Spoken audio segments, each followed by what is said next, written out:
Hi guys! Welcome back to my channel. And for today's episode, mag-unbox po tayo ng mga rare plants na nabili ko kay Ate Giselle Cotolan from South Cotabato. So, na-order ko po siya last Tuesday or last week, but they were shipped last Tuesday. So, ngayong Friday po, kadarating lang po nila. So, since nandito na po, ayaw ko na muna silang i-stock na matagal sa box kasi sobrang init na para kagad na makapagpahinga. Makapagpahinga ba tawag po? Tawag po doon para po makapag-recover kagad yung mga halaman natin kasi due to sobrang init. Medyo kinakabahan din ako kasi nga dahil sa sobrang init baka nagkakaroon ng effect sa mga plants yung sa shipping. So syempre din natin kontrolado yung environment kung saan nila nilalagay yan. So since maaga na silang dumating, i-unbox na natin. Just like what I have mentioned before, ang ginagawa ko pong practice kapag po nag-unbox ako ng plants is nag-wait po ako ng 24 hours. So today's Friday. So Saturday morning, doon po na sila i-repat. So for the meantime, ipapahinga muna natin sila, ilalagay muna natin sila sa shaded area para makapag-recover, para hindi magkaroon ng plant shock. Kasi na-experience ko na yan na kapag nirepat po sila kagad, I'm not sure kung sa akin lang po kasi hindi naman po ako plant expert. So based kasi sa mga naging karanasan ko sa pagtatanim, yun ang nangyayari, hindi nakakapag-survive halos yung mga plant ko na kagad pong nirepat. So pinapahinga ko muna sila ng at least 24 hours. Pero kung, kasi mga uprooted po ito, pero kung ang mga plants na in-order nyo is nakapat na sila, yung may paso na kasama, kung okay naman yung paso at hindi na kailangan pang irepat, kaya naman siyang doon muna, well, you can just let the plant stay there, doon muna siya kung okay naman yung pagkakapat niya. Pero kung gusto mo naman na irepat, pag kasi mga potted, ang ginagawa ko after 5 days muna, siguro 3 days minimum, depende kung saan siguro manggagaling, bago ko sila ilagay sa ilipat sa ibang paso. May another way naman, kung gusto mong mabilis, like after 24 hours or pwede rin na pagka-shift, pwede mo na lang sila ilipat. Ang ginagawa ko, nilalagay ko sila sa medyo yung malaki ng konti dun sa current pot nila, tapos hindi ko na tinatanggal yung soil, yung buong soil mix niya ini-intact ko, so hindi ko na yung ginagalaw, tapos ililipat ko lang siya dun sa ibang paso. So ganun ginagawa ko para hindi na mag-adjust yung mga roots. So mas mabilis din makaka-recover yung plants kapag ganun. So ginawa na po na, in-unbox ko na po sila. So nakita ko kasi sa GRS kanina umaga na for delivery na siya. So March 22 nung na-ship sila. So today is March 25. So yun. So bago man lang ako makapag-start sa trabaho, i-repat na po natin, i-unbox na po natin sila. So ito ang mga nabili ko sa live selling. So mura, budget meal lang po sila.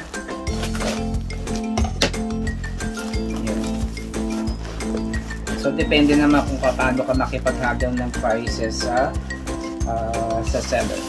So shout out po kay Ate Giselle Cotolan Inc. and the gang. Hindi ko na nakuha, nakakabisado yung mga pangalan ng mga sellers niya. So sa susunod po na upload, shout out ko po kayo lahat. So meron lang po tayo dito ang alam ko kasi dalawa lang yung na-order ko na plant. So binigyan na naman niya tayo ng freebie. So unahin muna natin ito. Yung first plant is na kinuha ko sa kanya is the Bility. Giant Bility ata ito, kung hindi ako nagkakamali.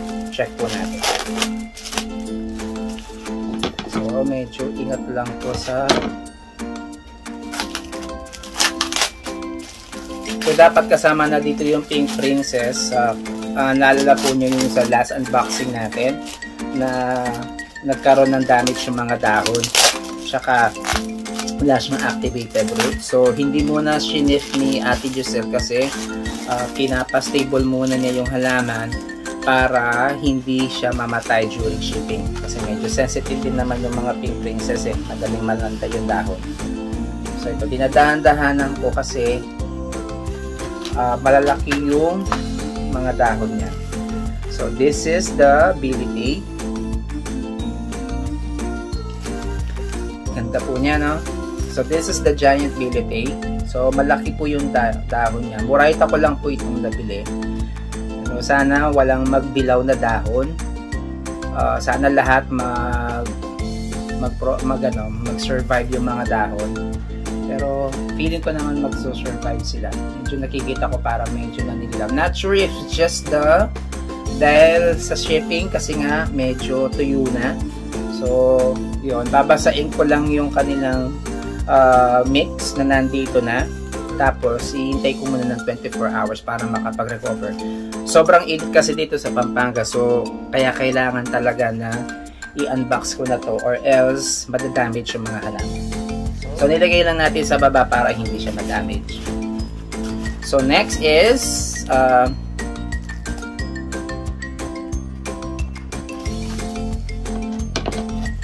next naman is a Choco Cardinal.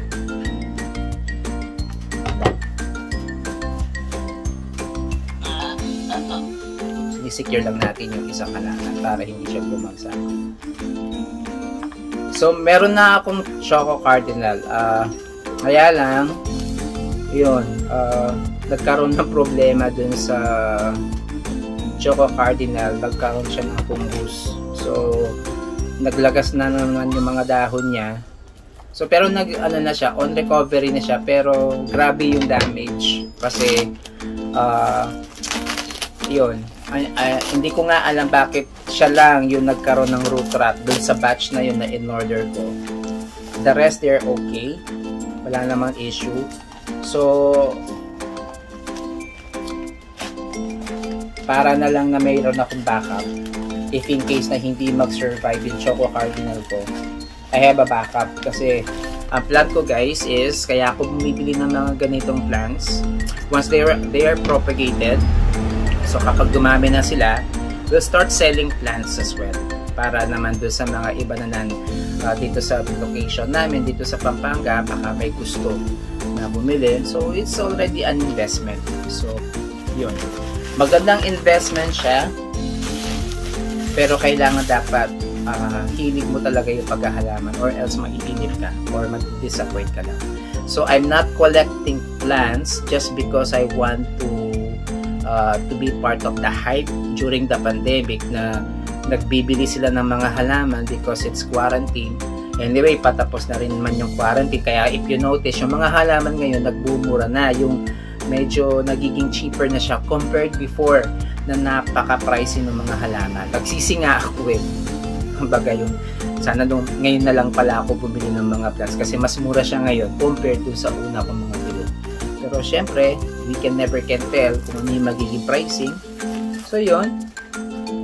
So, as per kay Ate Giselle, meron na daw siya, kaya ko siya rin siya binili kasi sabi niya, may lumitaw daw siyang variegation, yung Choco Cardinal.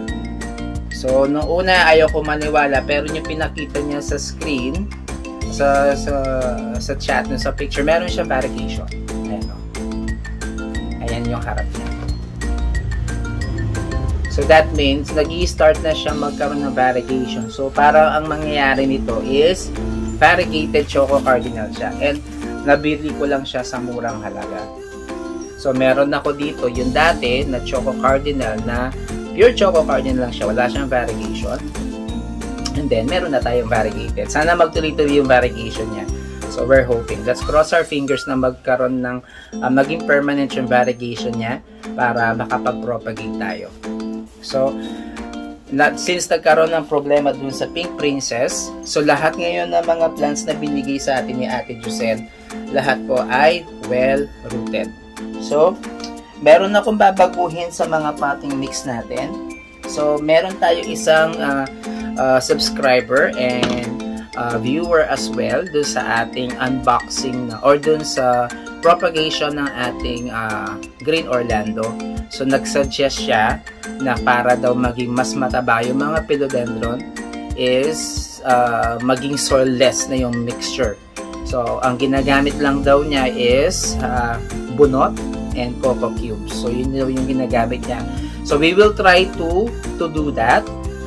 Anyway, yung mga new mix na natin ginagamit ngayon is kukunti na lang talaga yung loam soil doon. Halos wala na. Kasi mga nabulok na lang na mga twigs, mga acacia leaves, yun na lang yung mga meron doon, tsaka yung sa rice hull and the carbonated rice hull. So yun na lang. Siguro yung pinaka-soil na lang doon na marami is yung sa vermicast and the cow manure. So yun na lang. Pero let's try. I have already tried na yung mas marami yung coco cubes kaysa doon sa soil. So let's see if it will really work. Kasi kanya-kanya naman yan eh. So depende rin naman yan sa location. Pero we'll try. Kasi pagkakatanda ko, nag-try din ako noon before. Nag-work naman siya. Medyo takot lang ako kasi yun. Parang ewan ko, parang mas sanay ako na meron siyang soil kahit paano kaysa doon sa ipupuro ko siya ng gano'n. Pero let's try. Diba? Kasi yung mga iba nating mga kaplantitos at kaplantitas, may mga ano yan, best practices sila na nag-work sa kanila. Malay natin mag-work din sa atin. Kaya lagi ko rin naman sinasabi sa inyo, the way how I actually propagate and repotting plants, yung soil mix is kung ano lang po yung hiyang sa akin. Yun lang po yung ginagamit ko. So, nagkaroon na rin ako ng mga iba't ibang potting mix before, pero yun, hindi siya nag-work. Yun. So, meron pa palang isa, ito, Ataba Ponce. So, hindi ko sukat nakalain, ganito lang pala siya kalaki kasi hindi pa talaga ako nakakita ng malaking Ataba Ponce. So, ito po, Ataba Ponce. So, I'm not sure. I'm hoping that this will survive kasi medyo maliit siya. Pero mura na lang to eh. Mura ko lang naman itong nabili. So, ayan na po siya. So, going 5 leaves na siya. But I'm pretty sure this one, hindi to magsusurvive kasi nagdilaw na siya. Yun. So, this is the reason why kailangan ko silang itanggalin sa box kagad. Kasi guys, remember, ang newspaper po ay mainit. Mainit po yan. Yan po ang ginagamit ng mga nagbebenta ng mga ripe mango, yung yellow mango natin. So, ang ginagawa nila, pag binibili nila yan, green pa, tapos ibinuan nila, ini-imbak nila, nilalagyan nila ng dyaryo. Kasi mainit nga to. Para mabilis yung yung paghinog niya. So, yun. So, eto po yung Ataba Ponce natin. And, thank you Ate Giselle for giving me a freebie again. So, hindi ko pa alam yung pangalan niya. Tatanong ko muna sa kanya, kay Ate Giselle, kung ano yung pangalan. Hindi ako masyado kasing fan ng mga Syngonium. Dalawa pa lang yung Syngonium ko dito. So, eto na siguro yung pangalawa. Syngonium ito alam ko. Hindi ko lang alam yung pangalan. So, correct me if I'm wrong if this is a Syngonium or kung ano po yung variety ng plant na to. Pakilid na lang po sa comment section kung ano po yung plant na to. Yan. So, that's all for today guys. So, i-flex ko lang po yung ating mga plants na nabili. And so far, ang nagkaroon lang ng yellow na dahon is itong Ataba Ponce. Ito. So guys, we also need to be understandable sa ating mga seller. Though they want to send the plants in perfect condition, there will always be like factors na makaka-affect dun sa pag-shift ng mga halaman. So, don't take it against them. Not unless talagang si seller is pabaya siyang nag-repack na parang wala siyang pakialam sa plant. So, kung para lang ma-send niya, ganun na lang ginawa. Pero, if this is how they actually ship the plants. Ganito sila ka-secured and air dry naman sila. So that means the seller is very responsible. So yon. So shout out po kay Ate Giselle. So if you want to know more about dun sa mga binibenta nilang halaman, I'll put the link ng Facebook profile na ginagamit po ni Ate Giselle during live selling. So you can actually ask her for any plants that you want na meron sila dun sa kanilang garden, and then murayta lang po. Huwag po kayong mag-alala. Napakabait po ni Ate Giselle at nagbibigay siya ng mga discounts, especially if you are a repeat buyer and maayos naman kausap yung hindi yung joy miner ka. Yan. So ito kasi pina-reserve ko muna to since naubusan ako ng budget, so I have to ask to someone to lend me some money para lang mabili ko to, kasi nabitin sa sweldo kasi ang layo pa ng sweldo next week pa. So yan po yung mga plans natin. And kung meron na po kayo na mga gusto kong i-upload, if you have any comments and suggestions, please don't forget to put it on the comment section para po maging aware po ako kung ano po yung mga dapat ko pang i-upload or i-improve sa ating mga videos. Again guys, this is your Jello Plantito.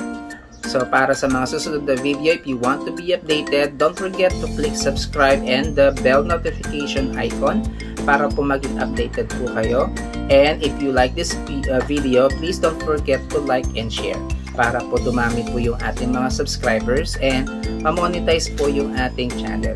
So pag na-monetize na po yung ating channel, magkakaroon po tayo ng more opportunities to explore other areas or probably other contents na makakatulong po sa inyong pagtatanim. Probably hindi rin lang related lang sa gardening, because soon I will also be featuring my hydroponics. So I think it's timely na magkaroon din tayo ng upload about hydroponics, pero kinukumpleto ko pa lang yung mga materials na gagamitin ko. Sabi ko nga sa inyo, since kakalipat ko lang po dito, so bago-bago pa lang kami, wala pa kami isang taon, so ini-establish ko muna po lahat. Kapag po okay na lahat, then doon natin isa-set up yung hydroponics para you can grow your own food at a minimal cost only. So yung mga binibili nyo sa palengke before, pwede nyo na lang silang itanim sa inyong backyard or sa harapan ng inyong bahay para hindi nyo na at least binibili. Kaya nun, meron po ako mga tanim na Chinese kangkong doon sa harapan ng bahay. Tinry ko lang kung kakayanin yung init. So far nakayanan naman. So ihintayin ko yon na mag-produce ng mga seeds, and then ilalagay po natin siya sa isang hydroponic setup. So you will know more about that kung magsa-subscribe po kayo sa inyong channel, sa aking channel, at click nyo yung bell notification icon. Magiging updated po kayo kung kailan natin i-upload yung mga videos about hydroponics. Again, thanks everyone, and see you soon to my next video upload.